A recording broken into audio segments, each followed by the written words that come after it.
Hello students, welcome to the math विभाग से गोयल। बच्चों, आज मैं जे एडवांस क्वेश्चन नंबर 27 लेके आया हूँ।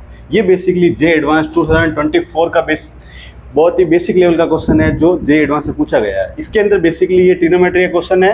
इसमें एक्स की वैल्यू पाई/2 से लगाकर पाई के बीच में वैल्यू आ रही है और आपको क्या दे रखी है, कोट एक्स की वैल्यू दे रखी है, रूट क्या दे रखी है, -5/√11 दे रखी है। और आपको क्या करना है, इसको सिंप्लीफाई करना है। तो इसको सिंप्लीफाई करने के लिए आपको क्या करना है, बेसिकली आप क्या करिए, इस फर्स्ट टर्म को इन दोनों टर्म से मल्टीप्लाई कीजिए। तो आपके पास में क्या आएगा, basically sine 11x/2 into sine 6x आ जाएगा, फिर sign 11x/2 into cos 6x आ जाएगा। ठीक है, फिर इस वाली टर्म को भी इससे मल्टीप्लाई कीजिए तो क्या बन जाएगा, sign 6x into cos 11x/2 फिर कोस 11x/2 इंटू कॉस 6x आ जाएगा। ठीक है, अगर आप इसको थोड़ा सा ध्यान से देखेंगे तो आपको क्या दिखेगा, एक फॉर्मूला लगता हुआ दिखेगा, साइन a-b का, और ये क्या दिखेगा, कोस a-b का दिख रहा है। तो इसमें आप क्या कर लीजिए, ये फॉर्मूला अप्लाई कर लीजिए बच्चों। तो क्या आ जाएगा बच्चों, कोस ए की वैल्यू क्या आ जाएगी, 6x आ जाएगी। बड़ा एंगल जो होता है वो आगे रखना होता है, तो क्या आ जाएगा, कोस 6x माइनस 11x/2 आ जाएगा। सिमिलरली इधर भी दिख रहा है, कोस ए कोस बी प्लस साइन ए साइन बी किसका फॉर्मूला होता है, कोस ए माइनस बी का होता है। ठीक है, यहाँ पे फॉर्मूला अप्लाई कर लीजिए। तो यहाँ पे भी हम फॉर्मूला अप्लाई करेंगे तो आपको क्या दिखेगा, साइन ए प्लस बी, तो साइन ए की वैल्यू क्या आ गई, 6x माइनस बी की वैल्यू क्या आ जाएगी, ये आ जाएगी। तो इसको हमने क्या कर लिया, सिंप्लीफाई बहुत ही आसान तरीके से कर लिया। ठीक है, अब इसमें क्या कर लीजिए, थोड़ा सा और सिंप्लीफाई कर लीजिए। ठीक है, और सिंप्लीफाई करेंगे, 6x में 11x/2 जाएगा तो क्या बचेगा, 11x/2 मीन्स 5.5 आ जाएगा। 5.5 जाएगा 6 में से तो कितना बचेगा, x/2 बचेगा। तो अपने पास में क्या आ जाएगा, कोस x/2, और यहाँ पे भी क्या आ जाएगा, साइन x/2। इसको हमने क्या कर लिया, सिंप्लीफाई कर लिया है। अब आपको क्या करना है, कुछ नहीं करना है, इसकी वैल्यू क्या करनी है, कैलकुलेट करनी है। अब ये वैल्यू हम कहाँ से निकाल सकते हैं, तो उसकी वैल्यू निकालने के लिए आपको ये क्या दिया, फंक्शन दिया गया है जिसकी वैल्यू क्या दे रखी है, आपको कोट एक्स दे रखा है। क्या दे रखा है, कोट एक्स। अब कोट एक्स की जो वैल्यू अपने को दे रखी है वो क्या दे रखी है, 5/11 दे रखा है, 5/√11 दे रखा है। कोट एक्स को मैं क्या लिख सकता हूँ, cos x upon sine x लिख सकता हूँ, कोई तकलीफ थोड़ी है। तो ये मैंने राइट डाउन कर लिया।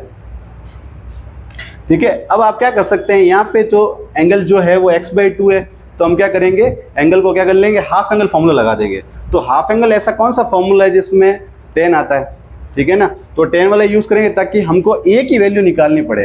अगर a की वैल्यू निकल सकती है तो मैं रिमेनिंग दोनों वैल्यू में क्या कर सकता हूँ, इजीली कैलकुलेट कर सकता हूँ। ठीक है, तो cos x का ऐसा कौन सा फॉर्मूला होता है, तो देखिए जिसके अंदर 1 minus tan square x/2, denominator में क्या आएगा, 1 प्लस tan स्क्वायर x/2।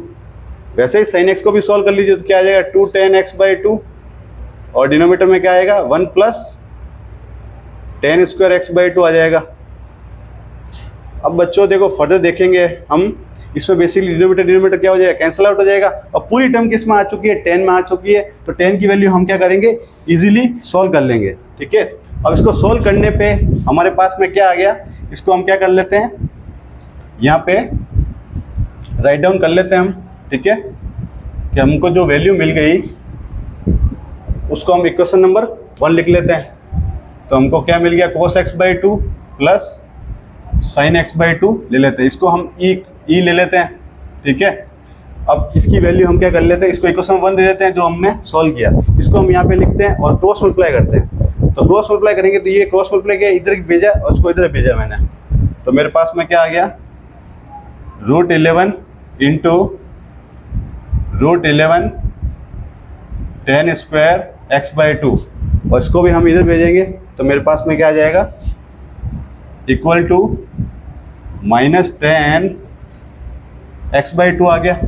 अब इन सबको उधर भेज दीजिए तो हमको क्या मिल जाएगा, बेसिकली √11 tan स्क्वायर x/2, और इसको भी, और ये हमारे पास में जो बीच वाला टर्म है वो यहाँ आ जाएगा। तो ये एक तरह की क्या बन गई, क्वाड्रेटिक इक्वेशन बन गई। क्या बन गई, क्वाड्रेटिक इक्वेशन बन गई। ठीक है, इक्वल टू क्या कर लेते हैं, 0 कर लेते हैं, ठीक है ना। अब हम क्या कर सकते हैं, इसको और फर्दर सॉल्व करने के लिए क्या कर सकते हैं, √11 से दोनों तरफ डिवाइड करेंगे, तो यहाँ क्या आएगा हमारे पास में 10 स्क्वायर x बाई 2 और यहाँ क्या आएगा 10 अपॉन √11 10x बाई 2 आ जाएगा और इसमें क्या आएगा बेसिकली 1 आ जाएगा, ठीक है। अब मल्टीप्लाई करके आपको क्या लेके आना है, 1 लेके आना है और ऐड सब्ट्रैक्ट करके क्या लेके आना है, ये टर्म लेके आना है। तो इसको हम फर्दर सॉल्व करेंगे ना, अगर हम इस क्वाड्रेटिक को सॉल्व करेंगे तो इसकी वैल्यू हमको 2 मिलेगी, एक तो √11 मिलेगी और एक -1 अपॉन √11 मिलेगा, ठीक है। अगर इसको हम मल्टीप्लाई करें तो -1 आ रहा है और ऐड सब्ट्रैक्ट करने पर क्या आ रहा है, ये आ रहा है, तो ये हमारे क्या हो गए, रूट्स हो गए। जैसा कि मैंने आपको क्वाड्रेटिक बहुत बार सिखाई है, कि वो आप अपने हमारे वीडियो में देख सकते हैं क्वाड्रेटिक को जल्दी जल्दी सॉल्व करने का तरीका। तो ये हमने 2 वैल्यू निकाल लिए, तो ये वाली नेगेटिव वैल्यू हो ही नहीं सकती, क्योंकि हमको जो वैल्यू दे रखी है वो क्या दे रखी है, π/2 से क्या दे रखी है, ये दे रखी है। अगर हम π/2 से डिवाइड बाई 2 करेंगे तो यहाँ π/4 आ जाएगा, π/2 आ जाएगा। इट मीन्स ये जो वैल्यू आएगी फर्स्ट पॉइंट में आ जाएगी, और फर्स्ट पॉइंट में वैल्यू क्या होती है, पॉजिटिव होती है, नेगेटिव नहीं हो सकती। तो ये वैल्यू हम क्या कर लेंगे, कैंसिल आउट कर लेंगे। अब फर्दर हमको जो वैल्यू चाहिए वो क्या चाहिए, फर्दर हमको 10x/2 की वैल्यू तो आ चुकी है। अब हम क्या कर सकते हैं, 10x/2 से हम क्या निकाल सकते हैं, sin x भी निकाल सकते हैं। तो 10x/2 यहाँ पे हम क्या लगा लेंगे, 10 क्लास लगा लेंगे, क्या लगा लेंगे, 10 क्लास लगा लेंगे। तो ये मेरा परपेंडिकुलर हो गया और ये मेरा बेस हो गया, ठीक है ना।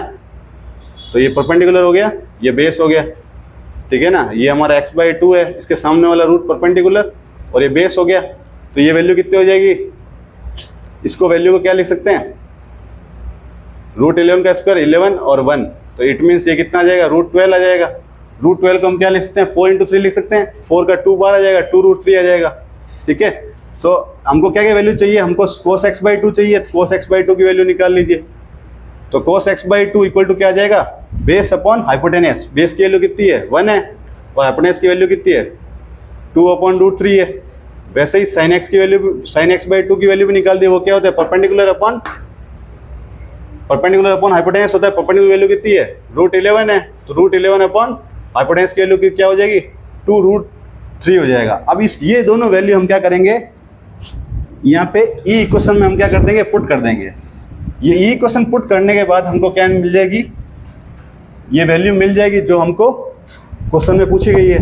तो ये दोनों वैल्यू हम यहाँ पे पुट करते हैं। तो cos x/2 की वैल्यू क्या आ गई, 1/2√3 आ गई, और sin x/2 की वैल्यू क्या आ गई, √11/2√3 आ गई।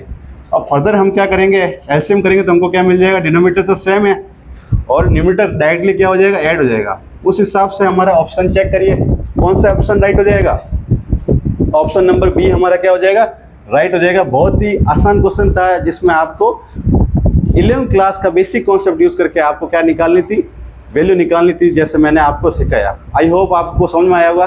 तो हमारे वीडियो को लाइक करिए, शेयर करिए, सब्सक्राइब करिए बच्चों। Thank you.